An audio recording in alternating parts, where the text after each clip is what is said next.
observation or Mandal Commission's analysis. So it's been more than 70 years, 60, 70 years, and we did not have any absolute or static data regarding the communities, the caste in India. So the main question in this particular, like after the Bihar released this caste census and many political parties took sides, and this has become a political discussion as well. Though this was there before, this came into a sparking dialogue among the academic spaces and political, social, cultural spaces, taking the sides. The main question is like, is it necessary to go with the caste census in the 21st century high-tech generation? The first question raises there, and many took sides. Like some say that we should address the differences, like even the national NSS data and UN data, everything states that there are some disparities, there are some differences in the socio-economic, cultural lives of the people from different communities of India. And making it intact in a way, the Varna systems firm in the Indian lifestyle. So this is the overall discussion of caste census and what is the need, and will it affect the reservation system that currently we are having in the Indian system? Like, is it linked to the EWS reservation so far? How can we address this? Like addressing the caste, will it make will it help in the Ambedkarite idea of eradication of caste? And many doubts or like many questions are unanswered. Like, but we feel that this session in particular will clear most of the will answer most of the question, because the resource person we have like is master in the topics we are discussing so far, Professor Kancha Ilaiah Shepherd. It doesn't need any introduction. Very famous socio-political author, socio-political activist, and a retired professor, and a retired head from Department of Political Science, Usmania University. And he was also a member of UGC Constituent Committee to oversee the implementation of OBC reservation in central state universities in particular. He was also a retired director at the Center for Studies in Social Inclusion and Exclusive Policy at Manu, Maulana Azad National University, Hyderabad. And his books are inducted, his writings are inducted as syllabus in many of the universities in India. That includes Buffalo Nationalism, Why I'm Not an Hindu, Untouchable God, and even in Telugu, his books are available in Telugu as well. One of his most notable work is Manatattvam, Dalita Bahujana Tatvikata. It speaks about the philosophy of that, and many more.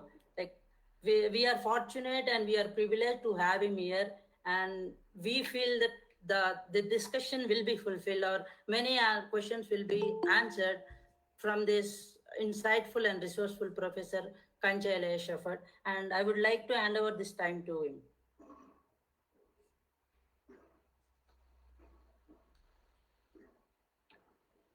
Hello? Yes, sir. Yeah.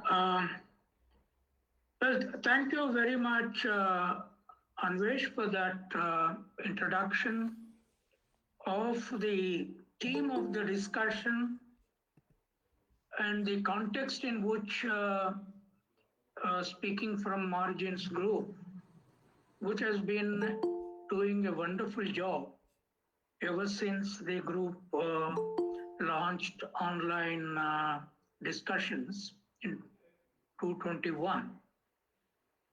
Now, this is a topic that you have chosen at the right time.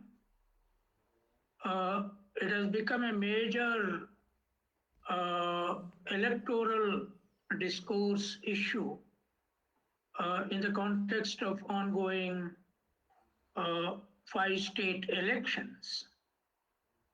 And earlier, basically, the OBC groups, some regional party leaders, like Tamil leaders, and over a period of maybe last 1.5 years or so, certain regional parties like Samajwadi and even JDU RJD and so on have been demanding for caste census. And some of them grouped up with the acceptable political formations and then went and met the Prime Minister, demanded for the caste census. But the BJP is dithering it with a view that once the caste census are taken, the formula that it has at the RSS level, that they should use caste categories for electoral purpose, but it should not be allowed to go to the level of transformation of the whole social structure and sharing of the resources, whether of the larger wealth, industrial, agrarian, and also in terms of the government jobs and other resources. So the RSS thinks that caste as an issue could be recognized to the point of appeasing to mainly to the OBCs who constitute the largest number, which they know, in terms of vote. And that's the reason why they have declared Narendra Modi as an OBC prime ministerial candidate in 1930. Congress as a national party has always been opposed to that. Until recent times, it was not willing to take a stand, nor even willing to discuss. I remember in 2021 December, when we launched the Shudra's vision for a new book in a massive meeting in Delhi, Tolak Tora Stadium. Rahul Gandhi was supposed to come and launch the book and speak about caste census and take a position on that. But the Congress leadership stalled it, and Rahul Gandhi did not come there. So we, the writers and journalists and some Congress leaders, like their OBC cell and other political formations, they all came and then they spoke about it. But what is important is the national parties taking a position gives a clarity to the issue, leaving aside the fact that what purpose does it serve? Does it really reformulate the social relations in the country and so on and so forth, which we are going to examine briefly now.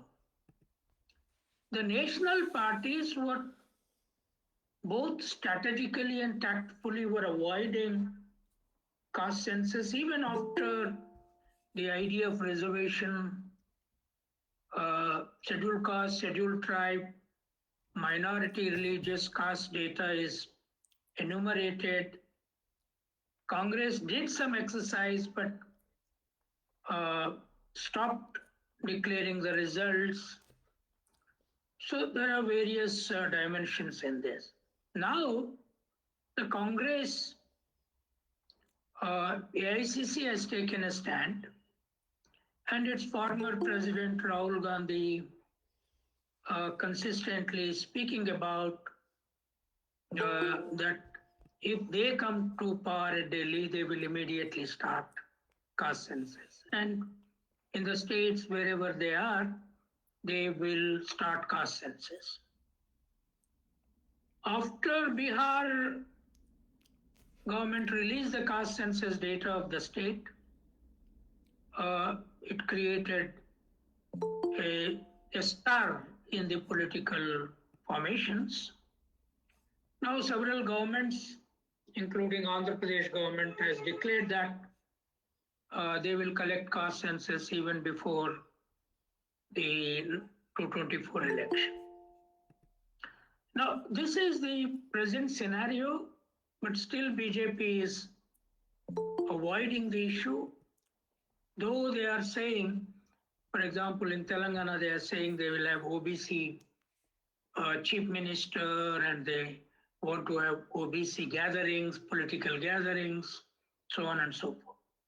But they don't want caste census, keeping the OBCs again in the mind that once that comes, the control of the Brahmanic forces, mainly 5 communities which they have been working with as a hegemonic forces, both in spiritual system, in the religion, in business, in bureaucracy, in diplomacy, in educational universities, and so on.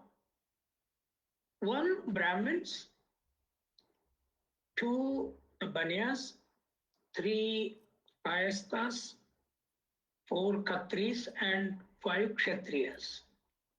So, if the caste census is taken,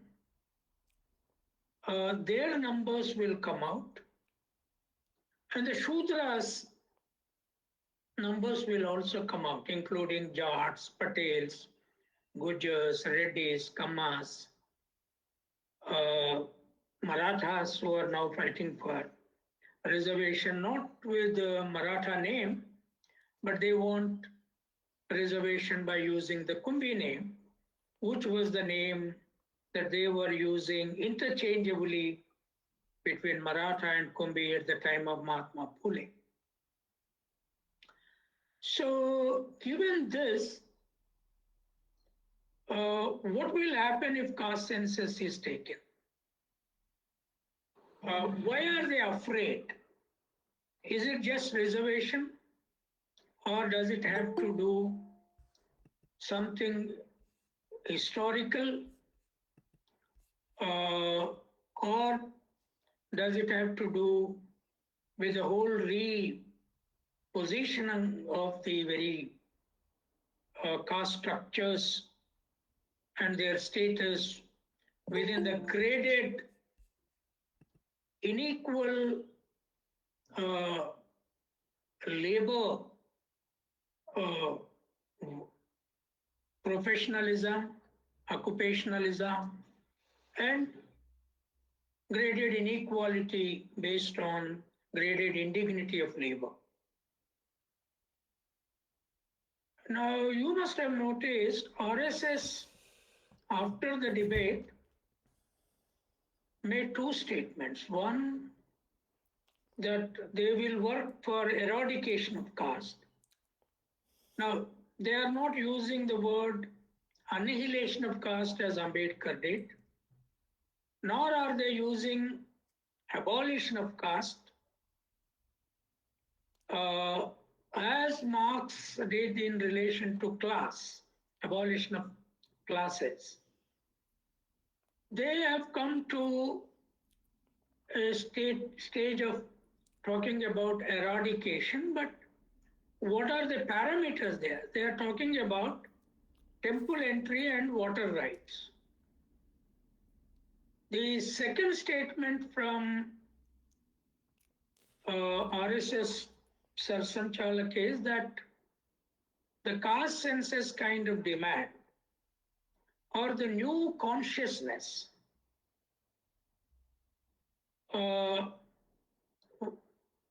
is likely to lead to what is known as wokeism in India. I don't know how many of you heard about this concept of wokeism, WOKEISM. Now the concept actually means waking up people who are sleeping for a long time. So this concept was used by blacks in the last 30-40 years discourse in US, and this includes what is known as asking for reparations based on the numbers and their historical status. So wokeism is defined by Black writers as a movement that reconstruct the idea of slavery and the historic exploitation of labor power and computes it and then asks for reparations for future generations. So the white need to pay reparations for future generations. So RSS is worried that the kind of new waking up from the slumber that the Shudra OBCs were, it may lead to wokeism kind of a movement, which they see as a dangerous thing. Oh, they are trying to link it to destruction of families and destruction of social harmony. So their intellectuals like Ram Madhav are writing that the wokeism is the new left liberal, left subaltern forces ideology to create chaos. And they don't want to attribute to Dalit, OBC intellectual discourses, but to. So Mohan Bhagwat issued a call that we must be very alert to the new awakening, which is called wokeism in a negative sense. Now, I have written a reply to that in the News Minute very recently, day before or so. Now, let us see actually how the number science historically was used in various domains of life, including counting of people and animals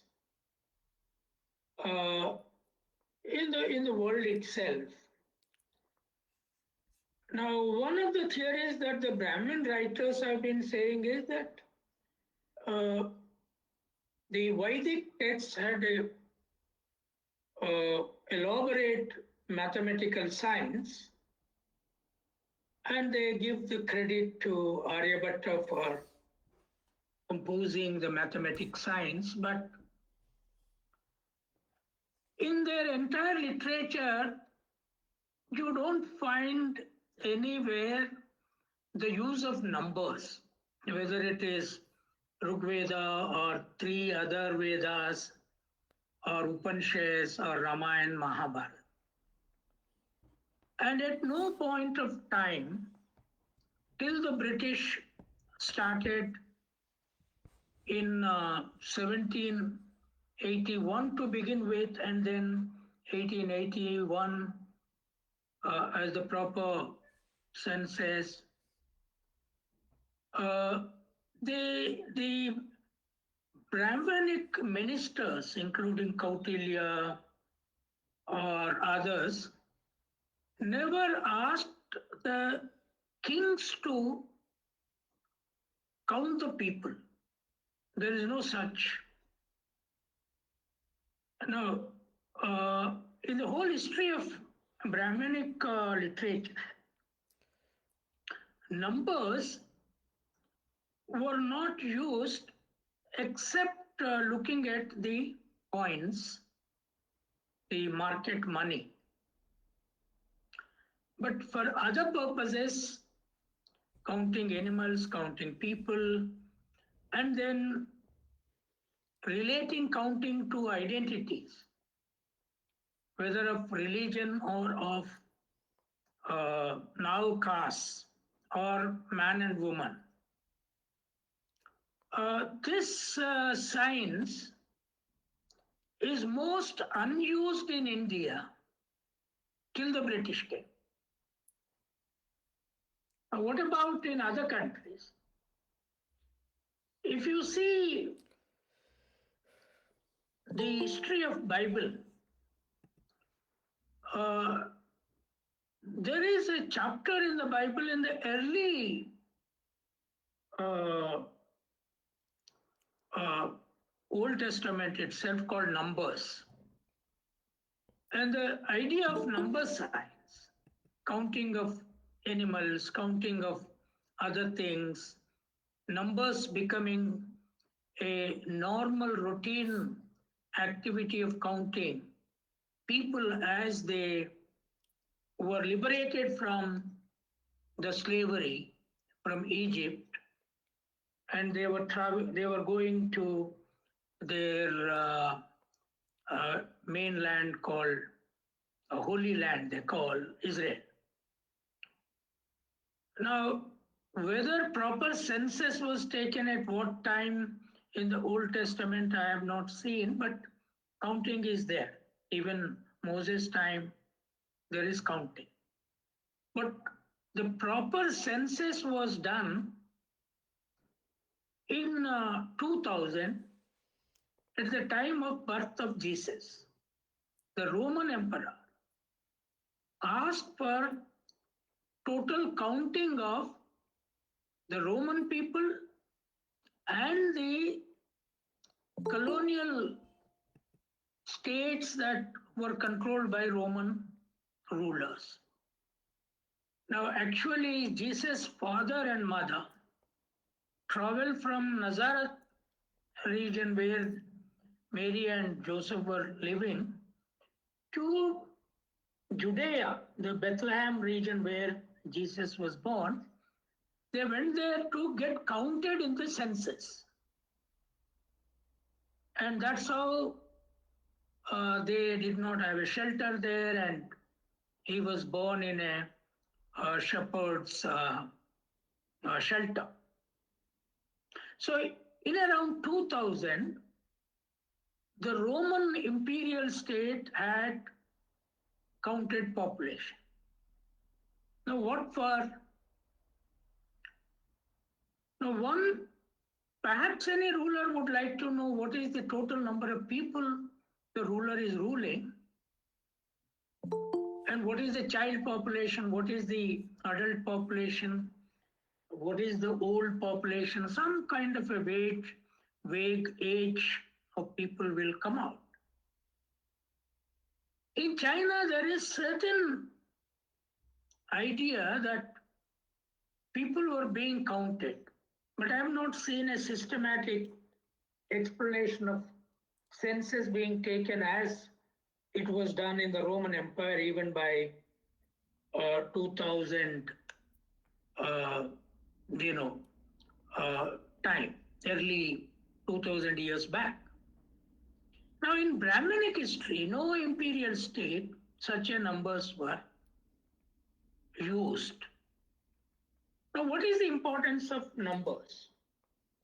In fact, the most powerful number users, most regular number users in India were shepherds and cattle rearing people. The cattle economy was the key. Now, even in my childhood, a shepherd knows even though they are illiterate, how to count hundreds, because they will have to count their sheep every day. Whether the sheep are missing or their yesterday's numbers are right there in the night. So shepherds were the proper mathematical designers and regular users for caste count. And they would also count their population because they were migrating from place to place. As the sheep needs new pastures, they would take them and they migrate along with the sheep. And the people, in order to know, if we go out in any tourism journey, if there are 60, 70 people, what the travel agents do is count every time how many people are there in the bus or they are traveling through train. So counting is, for human beings, is an essential factor in the migration. What for? To see that everybody is in the folk. Every animal is in the folk for sheep breeding, and every human being is in the folk when traveling. Children might miss, or women might miss, or old people might miss. So the numbers are very important. But the Brahminic history negated this because after their early migration, they settled down around temples and their usage of numbers is minimal. Now, what was their approach to the British taking census? If only you go back to their tendency at that time, though British easily could brush that aside, they were thoroughly opposed counting people. And at that time, the British, as a natural course of counting, looked at every identity of human being. Now, the first identity started with religion. So in 1881 census to 1891 census, there was a huge controversy. In 1881 census, the British enumerators included Adivasis, untouchables, and of course the Shudras and the Dvijas, Brahmins, Banyas, and others in Hindu religion.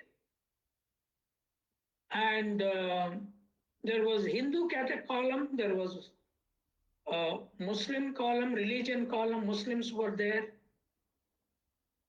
And I'm not sure at that time they have even enumerated Buddhists and Jains. There could have been.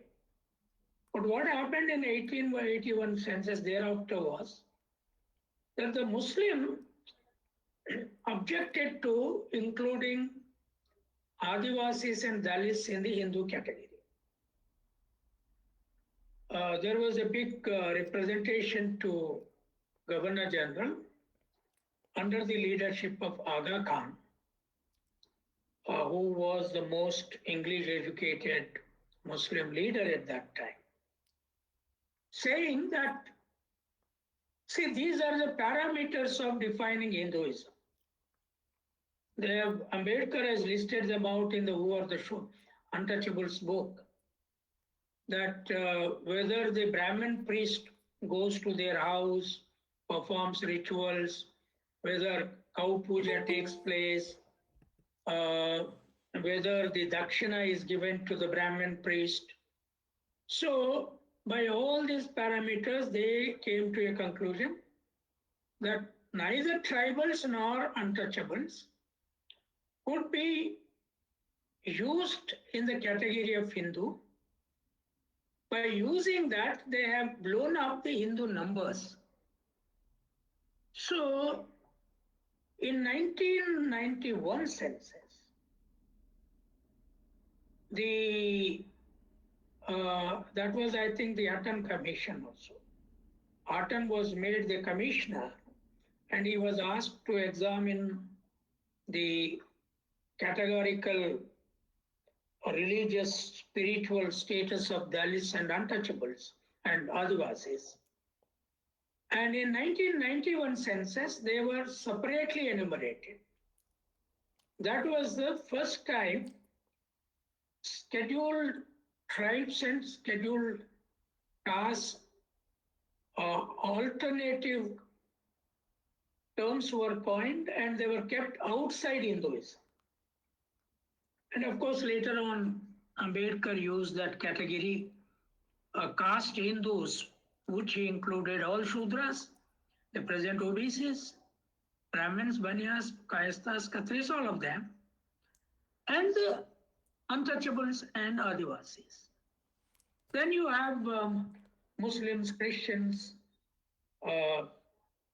and I don't know, even in 1931, whether the Buddhists were listed out as a separate religion. One has to look back to that thing. So one is religion. Then, as a natural process of the British studies, which the later Brahmin scholars and also other Dvija scholars, maybe in the Western India, Khatris, and in Eastern India, Kayasthas, all of them were scholars.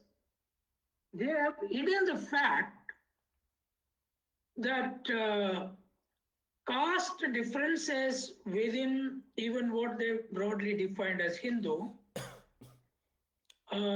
is a sustainable developmental category or oppressional category, oppressive category. So the British studies have shown that caste plays a categorical role in every aspect, even in Hinduism. Now take, for example, Sati Sadhana. Shudras were not burning their women in Sati form. And in the villages, since there were a number of tribal practices, a lot of Shudra, OBC, present castes were not even having child marriages. They were following the tribal custom of matured girl marriage. So the British collectors compiled reports of castes and customs. Second one, the British has also observed, which we can see now.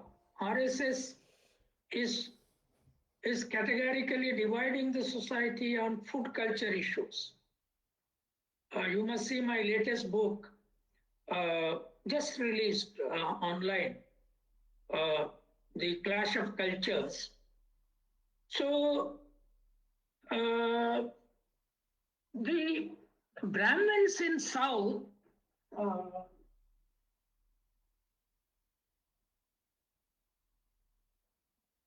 this is the latest book,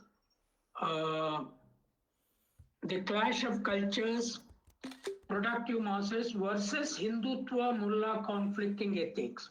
I examined in this the Hindutva Brahmanic ideology and Mullah Islamic ideology, how fundamentalism is folding people and keeping them away from production. As a result, national production is suffering.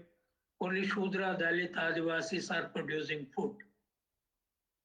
Their Muslim Masjid culture is not allowing women, and women Arda issue and hijab issue and so on. And also the very Mullah ideas are very close to the Brahminic idea where they are, when it comes to production, that book. So what the British officials looked at was, why are some people vegetarian? Why are some people eating meat? And why are some people eating beef like the Britishers? The British food was considered to be very high cultured food. They were eating beef even in India. They were using very well fed bull meat for their feast food and festive food and so on, which is also common food of Dalits and Adivasis and several OBC communities, but not of the Brahmins and higher hierarchy. So they had a differentiation whether caste is having a very deep development and underdevelopment and identity issues or not. They found out it is. And that is the reason why they wanted to know what is the population of Brahmins,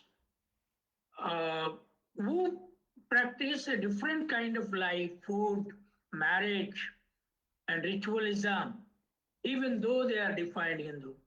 What is the, each region, Reddy, Kamma, or Maratha, Patel, or other OBC castes are. So they enumerated castes with their economic status and with a column of notification that certain cultural practices, housing systems, rituals, though such things were not in detail analyzed by sociologists, because Indian sociologists, whether M.N. Srinivas or later emerging socialists, thought if they go into that, the caste system will get opened up and their control over universities, colleges, and their definition of purity, pollution with regard to full food and production will go.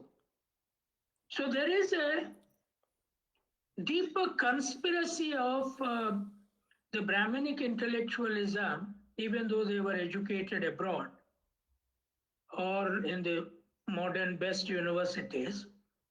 They thought that the British have committed a crime by doing all this. It should not be talked about, but it should be practiced very silently. Now, this is against the Western idea of social science. Anything that has to be ripped open in order to understand for a social change purpose, transformation purpose. And of course, once the idea of democracy came, the idea of equality and liberty, fraternity came along with them. And they confronted social segregation up to the color issues there in the West. Though we borrowed most of the social science from West, but here the Brahminic scholarship has hidden everything. And numbers were not used as a scientific tool to, number one,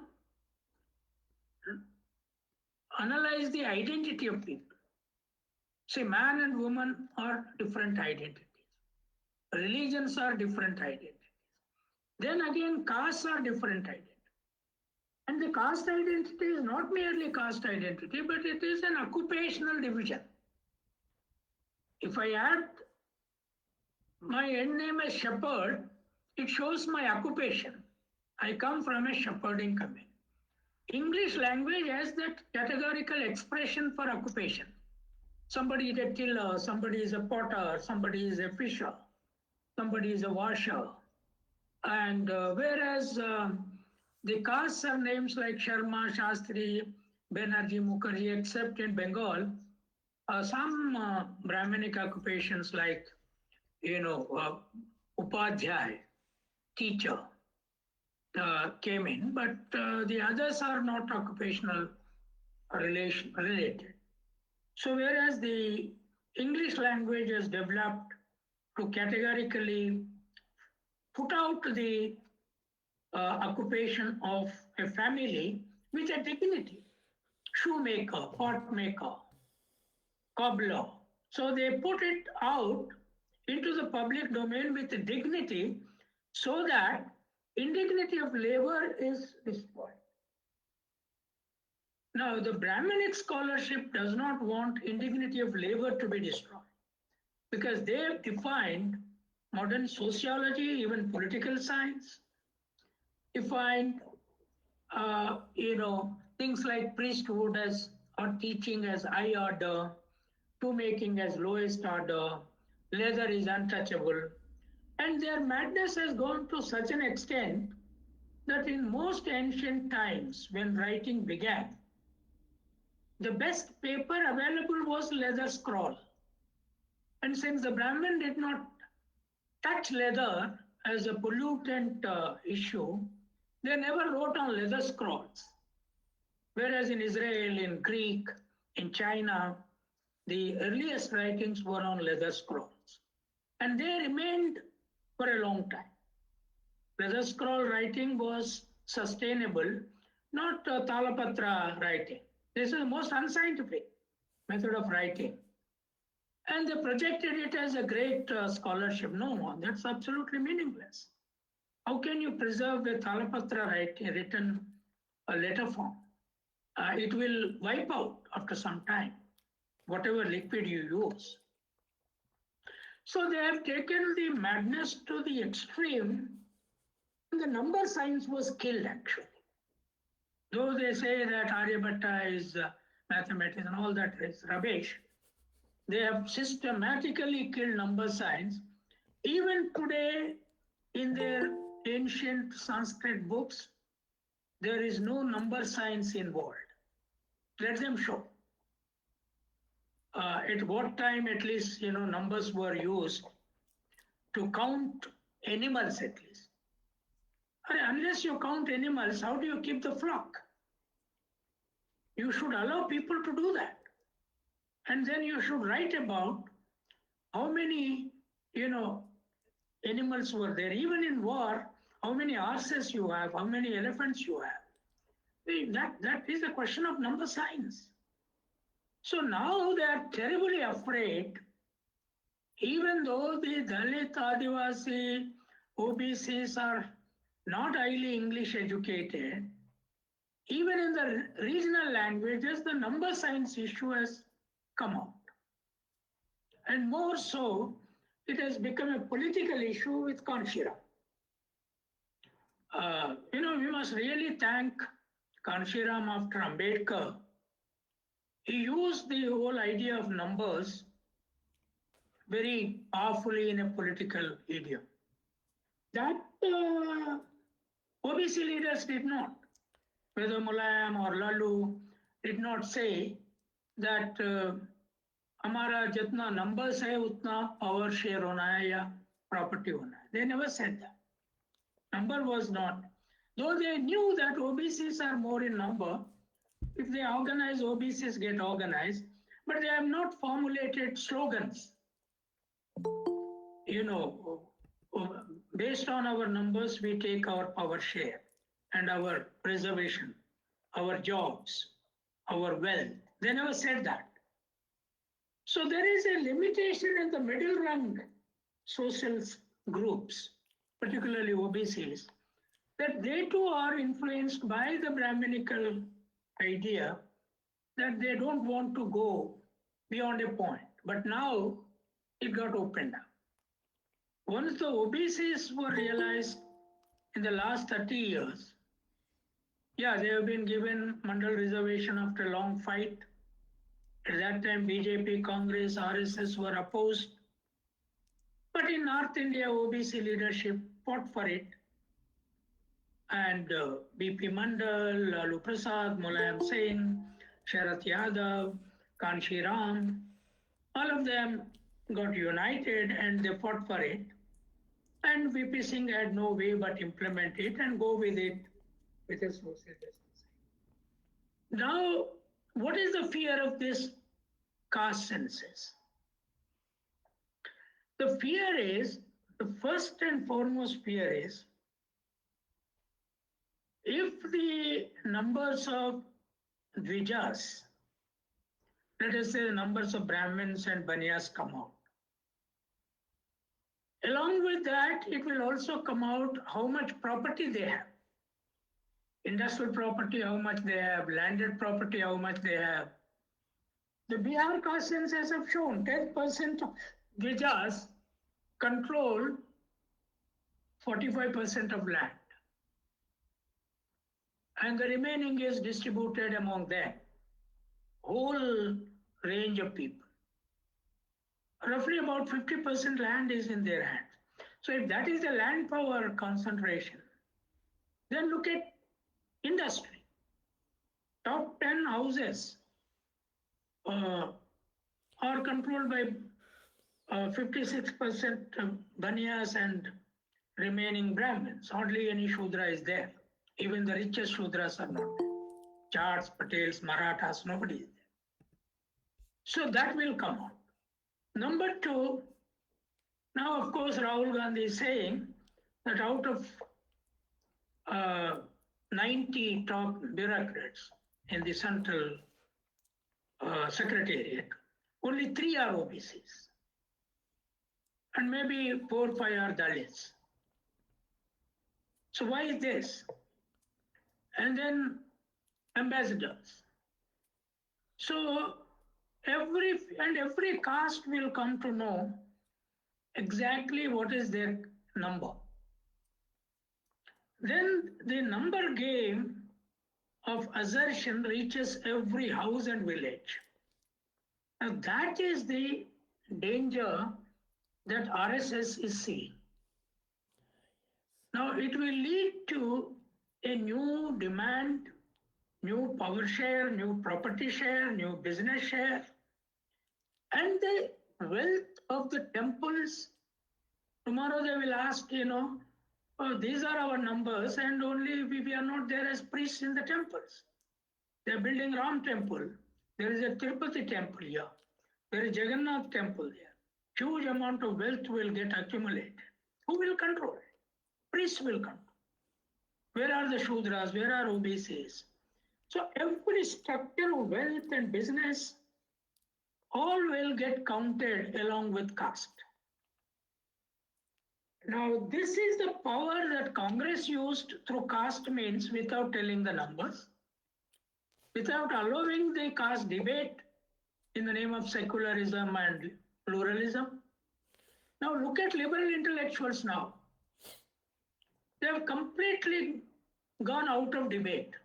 Once the caste census came, those who were talking about secularism, minority issue, this and that, are completely out of discourse now. They are not writing anything because they are silently agreeing with RSS. And even within Congress, a lot of people are opposed to their stand. The Brahmins, Banyas, Kayasthas, the liberals, Western educated. Today, Chidambaram wrote an article in Indian Express. He is seeing Ambedkar as just a person who wanted to give a lecture on annihilation. And there is no beyond that, there is no theory in that, in entire Ambedkar writings. I was so surprised, he did not even seem to have read the whole book of Annihilation of Caste. He only seems to have seen the title. And he says, nobody wanted to find out Gandhi's caste, Nehru's caste, Sardar Patel's caste, and Rajendra Prasad caste.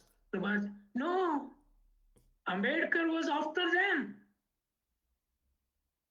Ambedkar asked, this is your caste and this is what you are doing. And Nehru's caste was known. So they tried to avoid the serious debate because everyone feels that how much power it will take away from us. Yeah, caste census will take away a lot of power from the existing Dvija forces. There's no doubt. If they don't allow transformation, there will be a massive struggle. There will be a lot of struggles later. So the implication of caste census is not just reservation. A reservation could touch only the educated section in each caste who were competing in the market.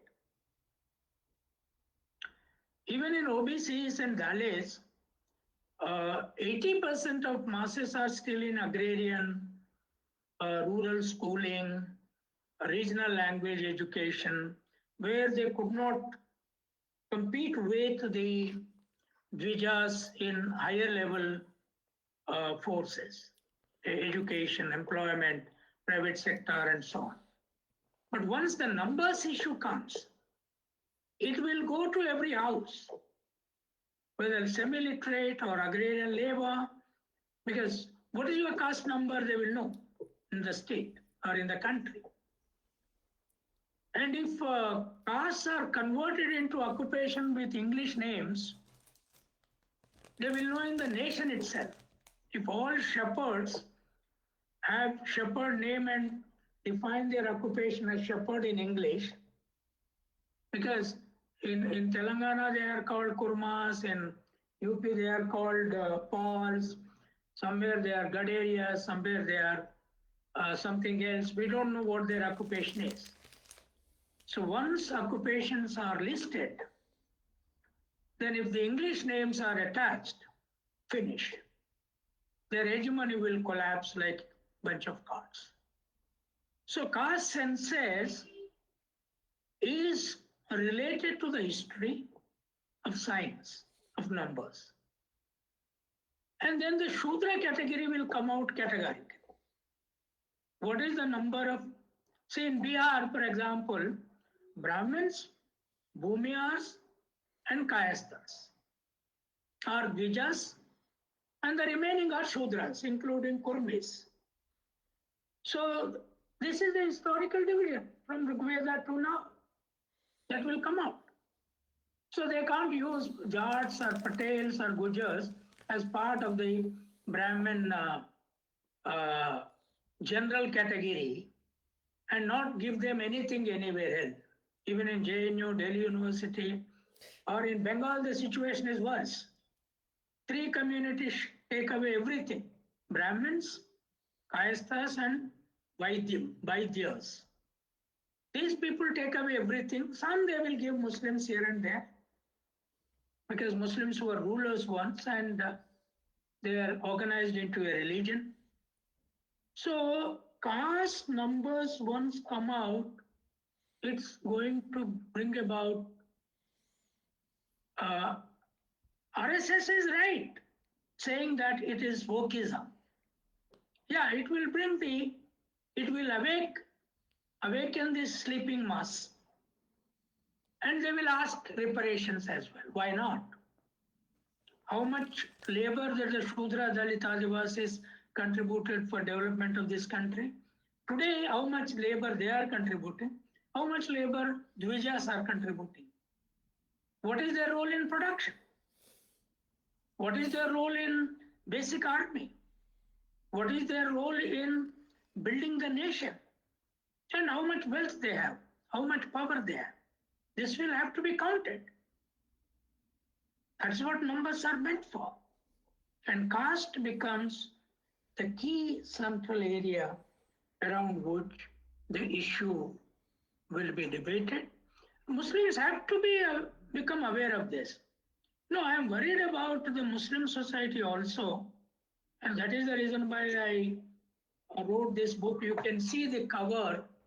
Those of you who can order, there's a Brahmin priest and mullah along with a burqa-fied Muslim woman and a Hindutva Brahmin woman. They opposite to each other are arguing, and so the cover, and behind that Shudras are working and Dalits are working in the fields, and there is a mall, there is a woman in jeans, and there's a man in Western cap, at the mall and so on. Cultures are very.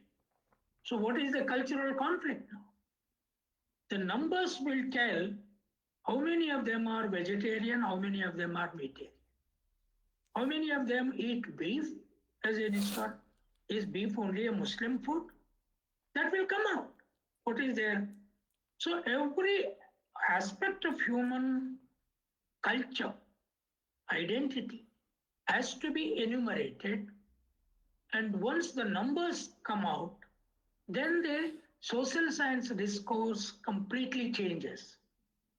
And as of now, the intellectuals in Delhi, Kolkata, and Mumbai, only in regional universities, some of us, we are more worried about the regional, the rural economies. I talk about buffalo, they only talk about cow. I talk about tilling, I talk about sheep, economy, goat economy, and so on. But they don't. For them, what did Plato say? What did Aristotle say? What did Marx say? And now for right wing, what is Nietzsche? What did Nietzsche say? What did Hitler say? They are more interested in that and dumping on us without examining our basic historical thought process, ideologies, production relationships, science and technologies that we built, and how India should compete with China and West with our own philosophy, knowledge, mathematical and scientific tools. They don't want to open it up.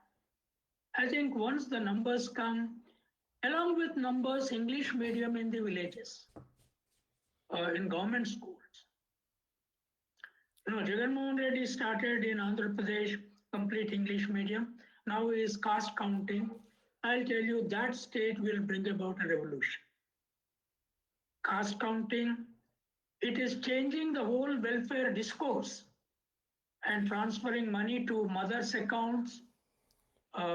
School-going mother will get 15,000, college-going mother will get 20,000, and the numbers will come out. So caste-wise, and so that state will, and even Telangana government is afraid of numbers now, and also English medium. I think this two independent variables, but they have interrelationship. As youth, whatever your caste could be.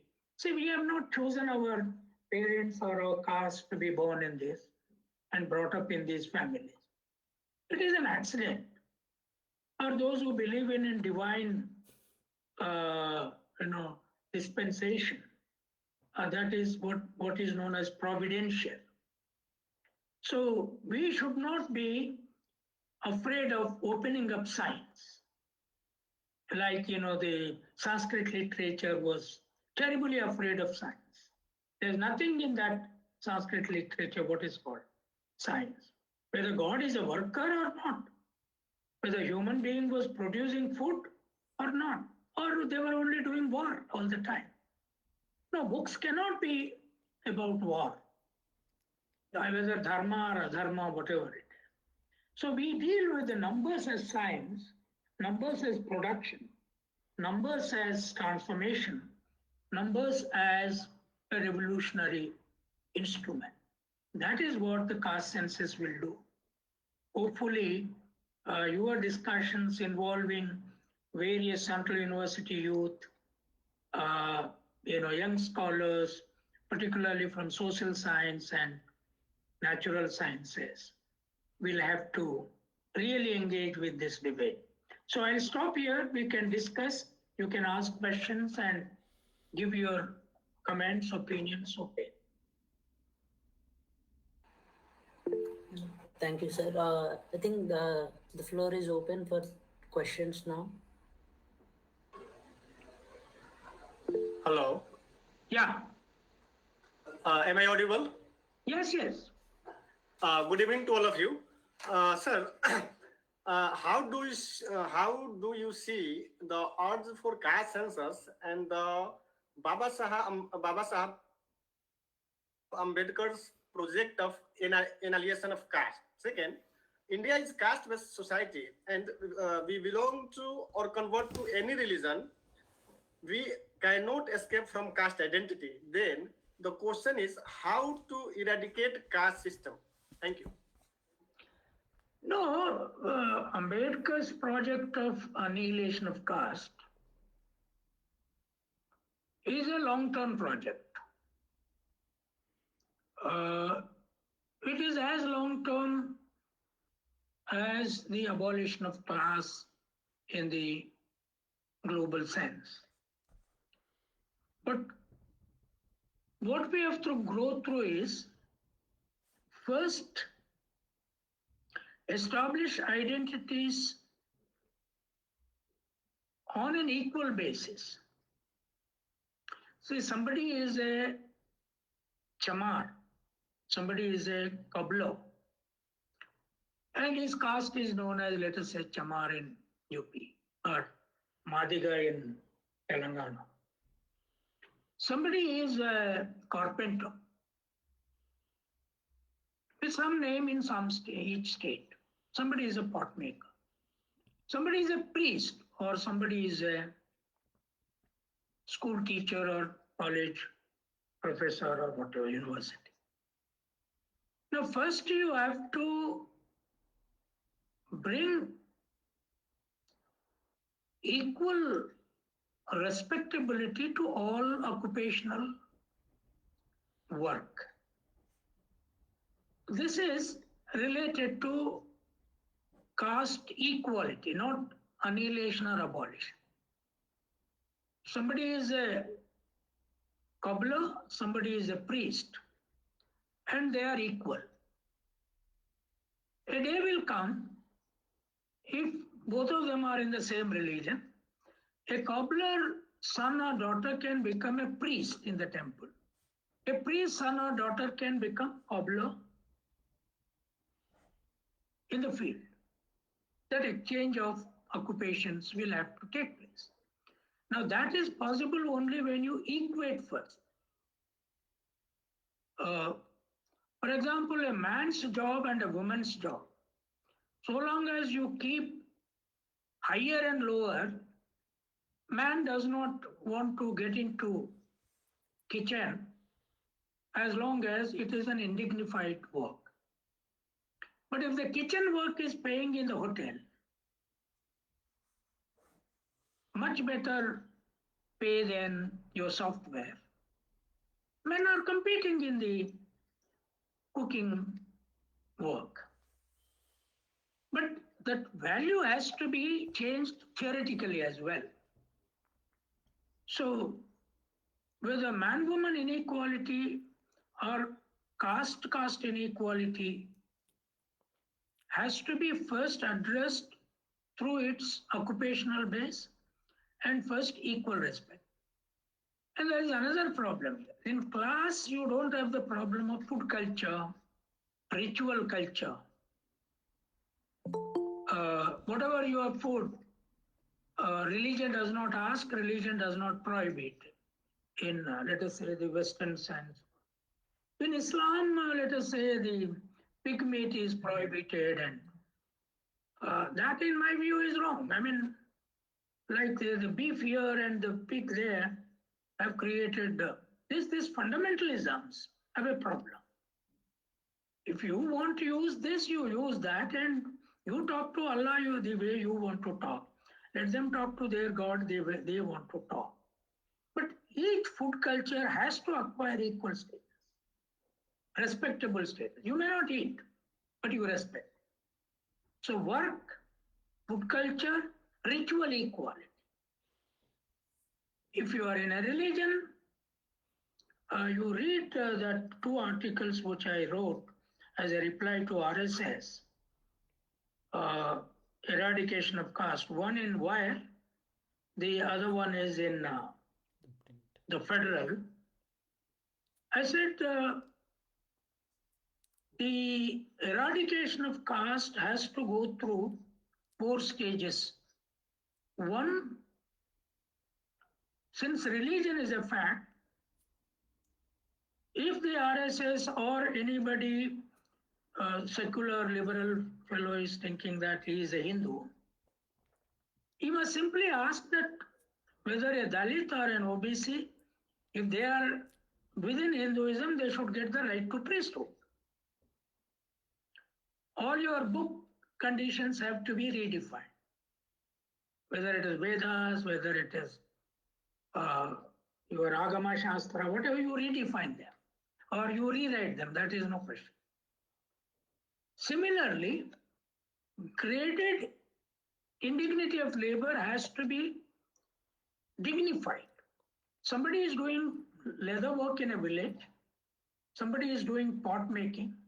The pot maker thinks that leather worker is untouchable. It is not just the Brahmin. And then there is somebody who is a tiller.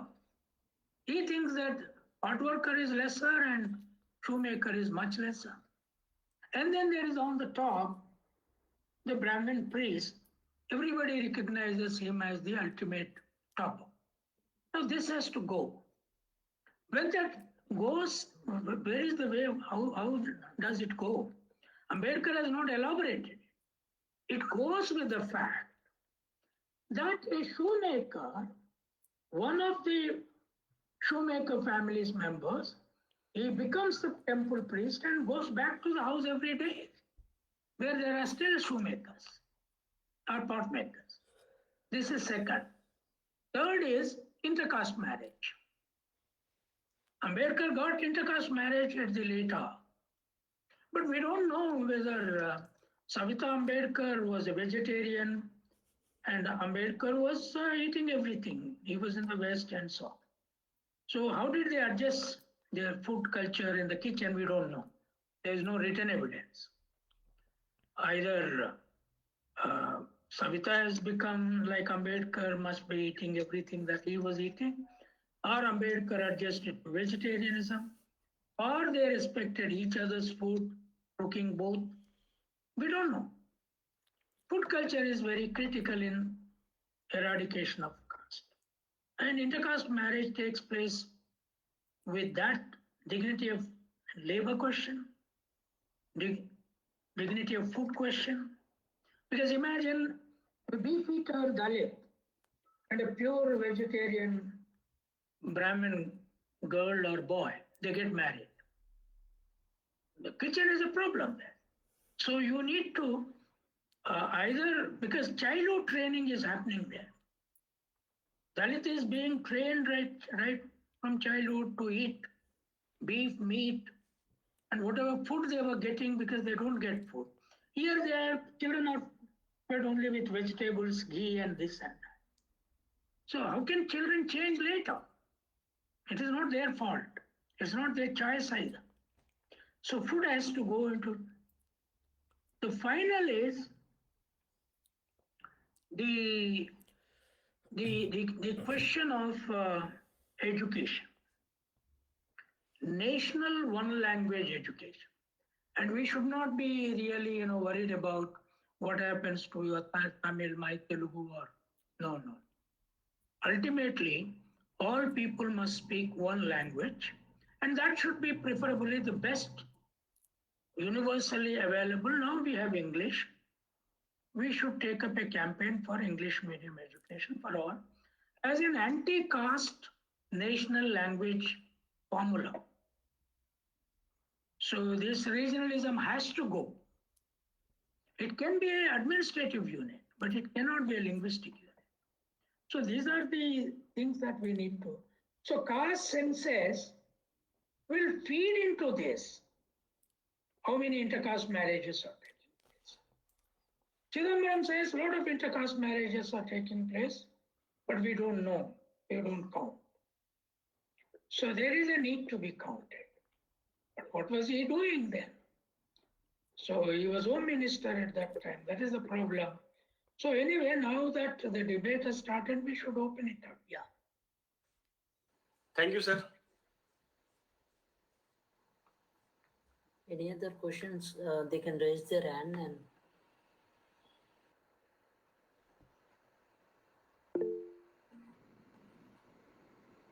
Yeah, Srikanth.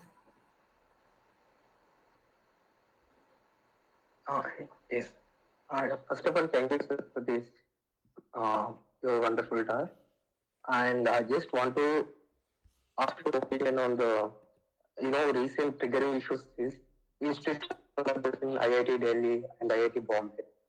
So the debate, the Bovine nationalism, the Métis divide happening in IITs and other central universities. How do you look at these? Whatever the question of food divisions in institutions, particularly in elite institutions like IITs. I was discussing this in my article as well. See, in IITs, the directors are with the influence of RSS, BJP, who are vegetarians in public life, are asking for segregation of food messes. Now that is strengthening of casteism. because there is a categorical division, except very few choice-based vegetarianism or other food changes. The vegetarian and meatarian and beefarian, porkarian food items are childhood training. A Muslim boy and girl would not like to eat pork. It's a childhood imposition. Similarly, Western Brahmins and South Indian Brahmins and Central Indian Brahmins and many Shudras are pure vegetarians. They train their children like that. Now, RSS wants to impose this as a nationalist food culture. The fact that G20. So this is casteism, not anti-caste. Aggravating casteism, expanding the roots of casteism. So educational institution, you remember that when Smriti Irani was the education minister, she was sending circulars. All central universities should serve only vegetarian. Young people, if they don't eat meat, what mental and physical energies they will have? How can you restrict like that? So Ambedkar has not elaborately discussed food culture. No, unfortunately, not many intellectuals talk about food culture now. They think that that creates a lot of, it's a big Pandora box. I have not seen any secular scholar, even from Romila Thapa days to now. They're writing about food culture and caste culture, their interrelationship. Never. They don't, it's silently suppressed issue. But the same sociologists like M.N. Srimat or Andhra Bete or your Gurye, this and that, they say that vegetarianism is pure and meatarianism is impure. Nonsense. What is pure and impure? Mud is impure and food has to come from. They also define that, girls' menstruation is impure. What absolute rubbish. What kind of social science, sociology knowledge is that? No, this is the problem. The people who came, like you came from Dalit, OBC, Shudra, women background from rural areas, have to write a whole lot of new things around purity, impurity, food culture. And we should celebrate, people who eat everything which is not poison. You may not like it, but you keep it as an acceptable norm. So we need to develop knowledge.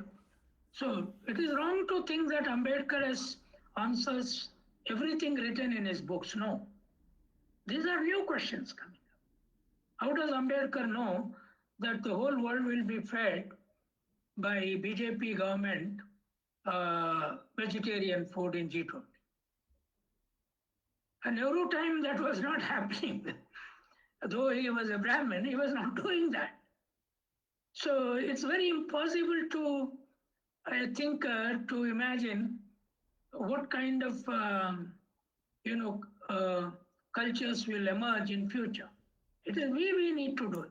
But no upper caste. I have not seen a single article in Hindu or in Indian Express. What is this? So, yeah. Nupur? Yes. Rastogi. Yeah. Yes.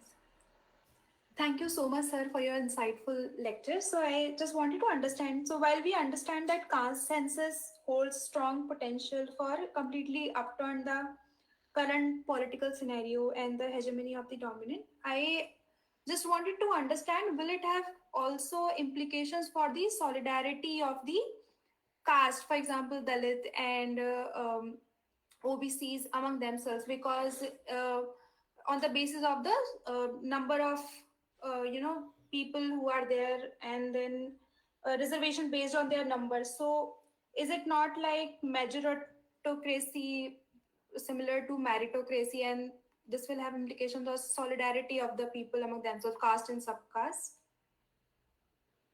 Yeah, see, in the initial stages, when the national caste census and the regional caste census come, each caste will keep on calculating its numbers and its position, its wealth, its power share, and so on. There will be certainly competitions within reserved groups around the property issues. Which caste has more land? Which caste has? So the Dvija communities who were holding a lot of property quite disproportionate to their contribution to wealth, to their labor, to their numbers, and to their creativity, for everything. Without any concrete contribution, they have been hostaging whole lot of property. They still remain united. And those who are fighting for their share, there will be bickerings. But fighting against those who have most of it is inevitable for everybody. So there should be an idea of collaborativeness at least. It will happen. That's how the idea of OBC has come now. Why we are talking in aggregate terms of OBC, not in each caste term? Why RSS, BJP are also targeting OBC votes? There is a collective exercise there. Therefore, they are talking OBC.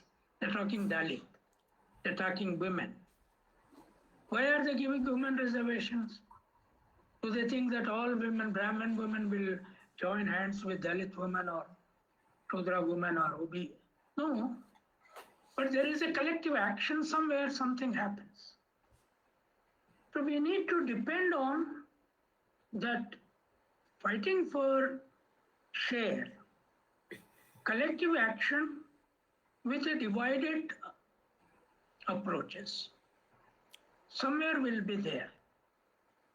I don't think society will get into more chaos than what it is now. No, it will get more systematized. People understand the numbers, the sizes. After all, we need to educate them. Our universities have to reposition their knowledge, bring new writings into focus. Yeah. Sandeep, you can go with the question. Yeah, thank you, sir, for the wonderful insights. This is Sandeep. I met you when you came to Ambedkar International Center in USA. So, okay. I mean, yeah, and thank you. I think it's very similar to Nupur's question only. Maybe you have answered, but I know that the political parties' support is critical for this thing, but we have seen Congress has been for several years, but they also skipped the caste census. Now BJP is playing the same trick. So why are OBCs not? I mean, as a public and all, what can we do to make sure that the OBCs, come on streets for this and then fight and make it an issue that this has to be done before 2024 election and things like that, or immediately after it? Like why are everybody not understanding the importance of it? And I have observed, sir, you mentioned even when good speakers, intellectuals, liberals, so-called liberals and seculars came here, when we suggest this caste census issue, they dive it saying that, hey, you are being casteist by asking a caste census. I mean, how do you counter this? Thank you. No, this is a rubbish thing. You immediately ask that person's caste. If he is a Brahmin, Banya, Kayas, Khatri, Kshatriya kind of people, they definitely oppose whichever party background they come. They support, in fact, minority issue in a very broad sense. But when it comes to caste, these are the forces, whether they live in RSS, whether they live in Congress, whether they live in some other liberal group, they have benefited immensely from our non-wokeism. What RSS now is trying to tell us is, yeah, we are getting into wokeism. We have to get into wokeism only. We have to awaken ourselves and get out of the sleep. And how long we will depend on these intellectuals? And how long we will depend on their sympathy and their... So this is one. See, mass struggles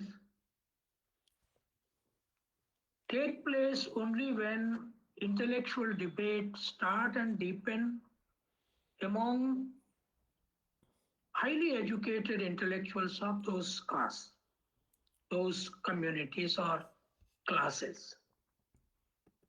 So my feeling is that taking it, political parties will do their job. OBCs will demand in each state, and now Tamil Nadu made something, and we don't know. Communists are quite silent about it. So far, Kerala has not declared that they will go for caste census. So we need to pressurize them in the universities. Whether these people are in the right-wing camp, or in the left-wing camp, or in the liberal. Common thing should be caste census and shared. See, I was telling that if you are in RSS BJP, you demand more rigorously for priesthood status for your children. Because you are working for that Hindu party, Hindu organization. And they are controlling the Hindu temples. So why don't your children be allowed? You ask Mohan Bhagwat, you ask Dattatreya Osbole, you ask all the leaders, their committees, let them open priesthood. So what happens? A lot of people say that, why are you asking their...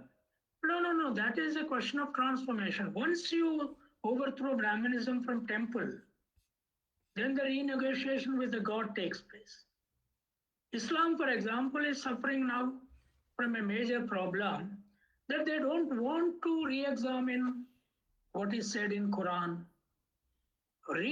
start a new discourse with Allah itself. I'm not saying there is no Allah. Idea of Allah is very strong there. Quran is there. But you reinterpret many ideas. There is no dignity of labor there too. So they don't encourage their women to go to agrarian work because they will meet many men there. But they will have to meet. Our women are meeting there. Dalit, Adivasi, OBC women work with other men in the fields. That does not mean that they have no sexual morality. So this is a problem.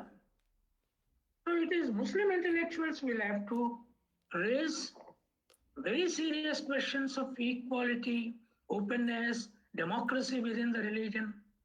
What we call democracy at family level, democracy at society level, democracy in the state. This three, democracy in the spirituality, what I call spiritual democracy. Democracy in religion also is important. Why not man and woman stand side by side in masjid and pray? Why are you stopping it?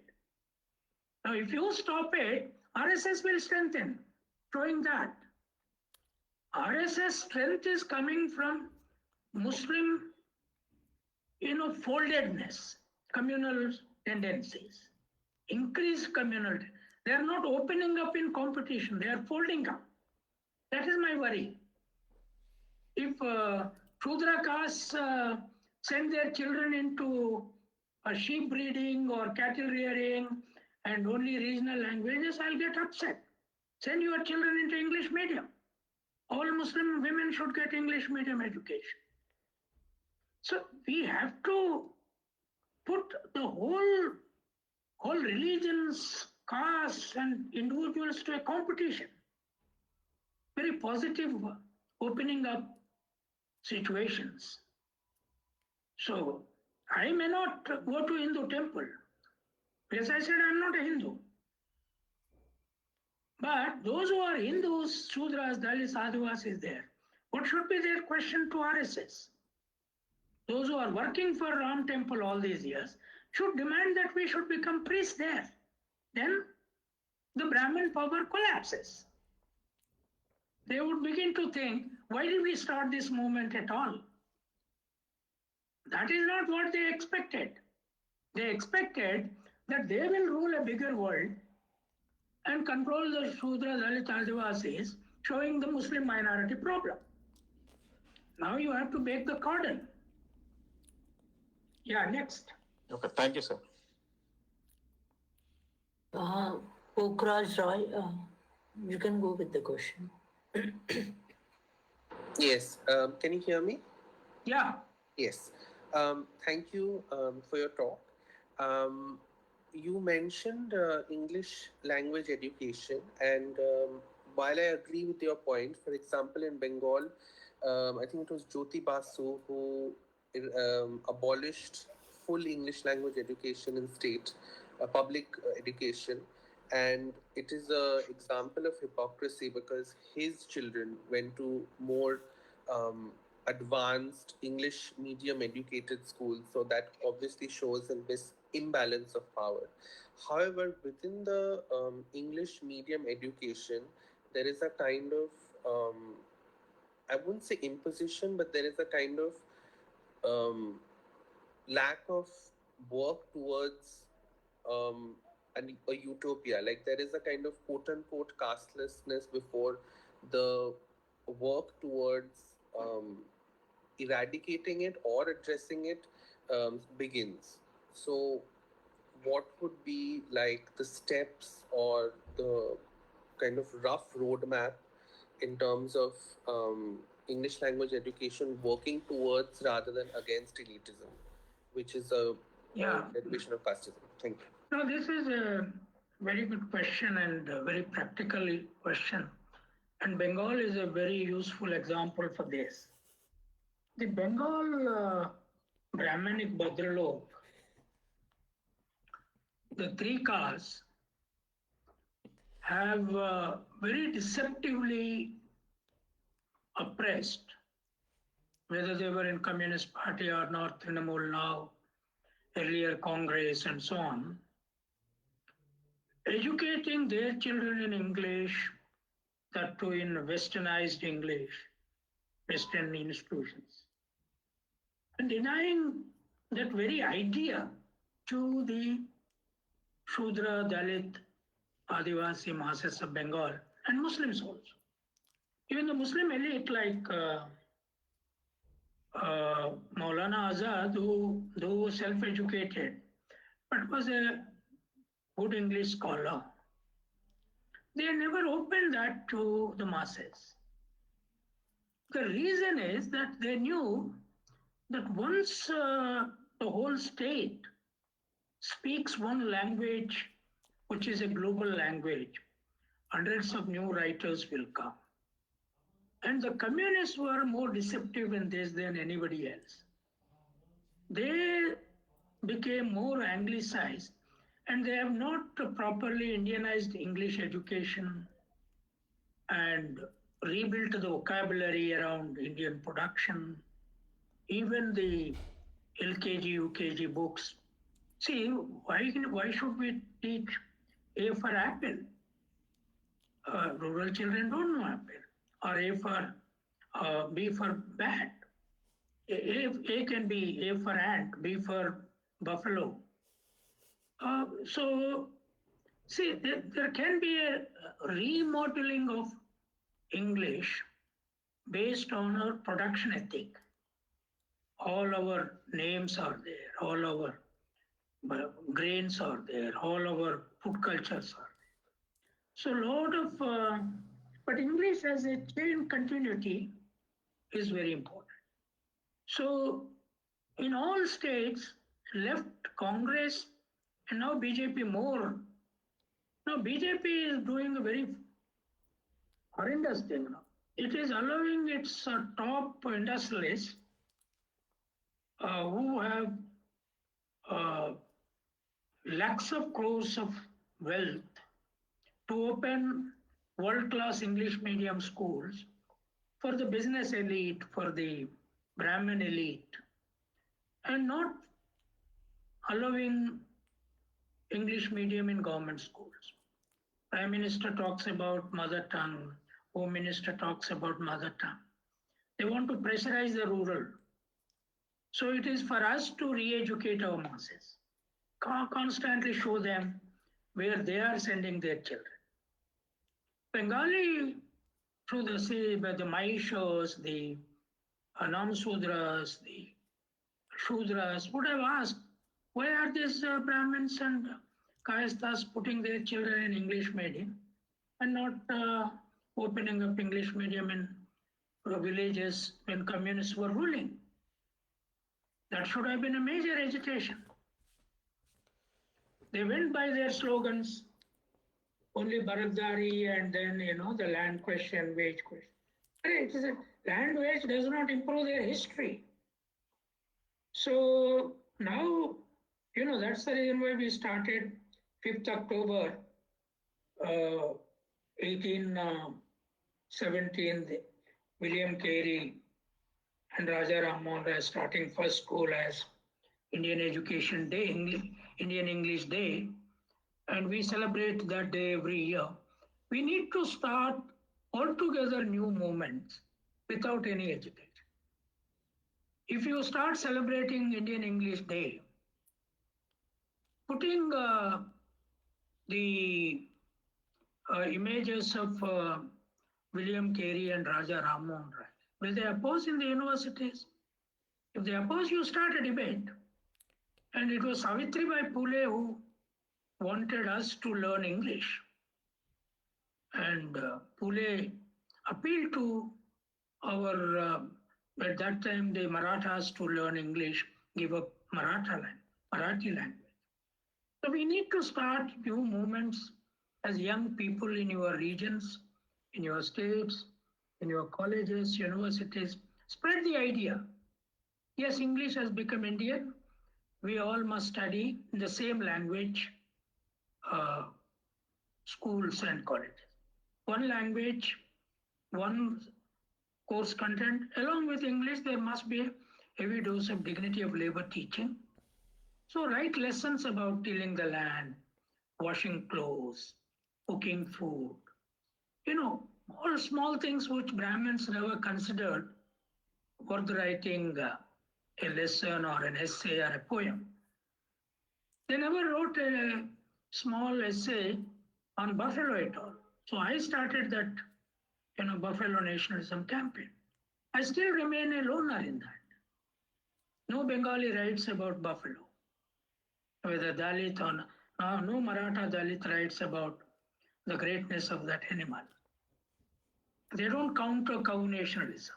They think that we are Buddhists, we have nothing to do with this. No, animal symbols. Why Ashok Chakra then? So, see, animal symbols you can't avoid from debates. If buffalo comes, color comes, milk quantity comes, mathematics come. There are various factors in that. Okay, next. Anyone? Yeah, Anvesh, if they are okay, you sum up.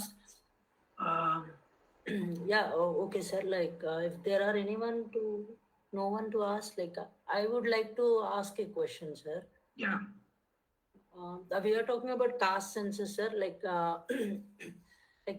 Some people in Telangana are considered as upper caste in some other states, and some people in different state consider themselves as upper caste in the different state, and some people are protesting themselves for their rights to include them as OBC in certain states. When it comes to the state reservation policies, they can implement it according to their division, but is it going to affect the reservation policy at the center level, sir? Because as you mentioned, 68% of the highest paying jobs in the central jobs are occupied by only 2% of communities in particular, only 2%. So how do they going to implement if they are treated differently in different states as OBCs, as upper caste people? And is it possible to bring a unified reservation system like in the central level, sir? No, Anvesh, you are doing a PhD in Telugu, is it? English, sir. Oh, English, okay. Yes, sir. So which state are you from? Telangana, sir. Okay. Now, see, your question has a valid dimension. Take, for example, Kapus. In Telangana, they are in OBC reservation. The same name in Andhra Pradesh is general, right? Kapus. So there could be such, and for example, Dhobis in Telangana, barbers in Telangana are in OBCs. But in North India, they are in Dalit category. Now, these problems will come, and I think for a long time, the present listing out for reservation purpose, even though caste census gives the accurate numbers, doesn't make much difference now. But over a period of time when dignity of labor question and occupational respect issue are made into a major national issue, then a lot of repositioning will have to happen. A lot of writing has to take place about it. So my feeling is the present central list won't change much. Only the numbers will be known and who will be in OBC list in that state, which caste will be recognized as OBC by center. They are still controlled by the states and centers.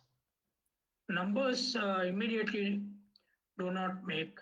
Numbers make quite a lot of difference in electoral strategies, in properties, land question. For example, we know scheduled castes have less land than compared to any other caste. Their numbers are known, their property levels are known in census data. Even then, nothing massive is happening from them. They are not going and attacking those who have properties. We know scheduled caste, scheduled tribe numbers as well as their property status. This will be more or less the same for OBCs, but there will be all India. I think the new awakening, what RSS is afraid of Wokism is, Wokism will happen with English medium education and the numbers and the idea of reservation and equality. It will be a bunch of issues, not just one. Yeah, Kaif is raising hand. Ask her to. Yeah, Kaif Ansari. Yeah. Hello. So Yeah. I had a question like, how do you see impact of caste census on Muslim politics in India? It might be a little broad to ask. No, it will have a huge impact, Kaif. The idea started from Bihar, where there is already a Pasmanda movement. Yes. And now the Bihar caste census have shown that within the broad OBC category, there are a lot of Muslims. Now, in certain states like mine, there are only few Muslim communities like the Jhulas, Dudekula we call, and those who have some history of conversion from different occupations are still in the OBC list. It will have an impact, and Muslims have to undergo a radical rupture with caste census and English medium education. That's happening in Telangana and Andhra Pradesh now. In the beginning, Muslims were not willing to send their boys and girls to residential English medium schools. And now Telangana government has opened 120 residential English medium schools to them. There's a huge competition now. They're changing. Even the poor are sending because they will have to write a competitive examination after finishing fifth class. So joins 6th grade. So things will change, and my worry is that the Muslim young intellectuals should start an internal reform debate along with this, and actually Indian Islam should look towards Malaysia and Singapore model, not towards Pakistan, Afghanistan, and Saudi model. See, even the Israeli-Palestinian issue, I could see as the fight was continuing, the Muslim population withdrew into more fundamental behaviors. Now their production levels have fallen down a lot. Poverty is huge in Palestine. Now with that kind of poverty, they can't fight a highly dignity of labor oriented Jewish population. There the rabbis go and work in the field with men and women. But here the mullahs don't do that. See, there's a huge economic problem there. So this is true of Saudi as well. If the oil economy collapses, given their indignity of work ethic, and though Islam, Quran and Allah idea don't oppose doing any job.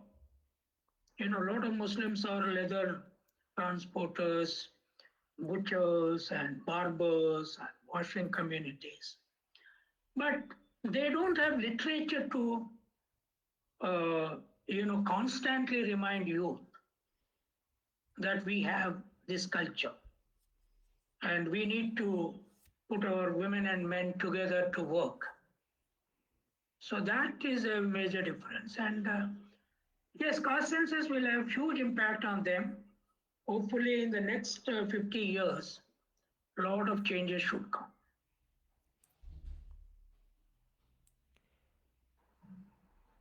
Anyone? Any questions? Yeah, it's almost 2 hours now. You can conclude, yeah. Yeah, okay, sir. Anvesh, conclude. Yeah, okay then. Thank you, everyone. Thank you, Professor Kancha Ilaiah Shepherd, sir. Thank you for your time and your wonderful insight. We have learned many things, we can say it proudly.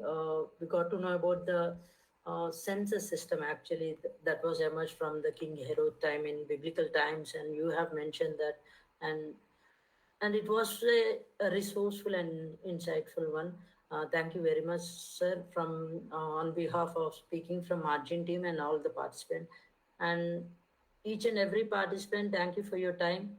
And we hope we can meet again for the next academic session soon. All the best. Okay. Thank you. Thank you, sir.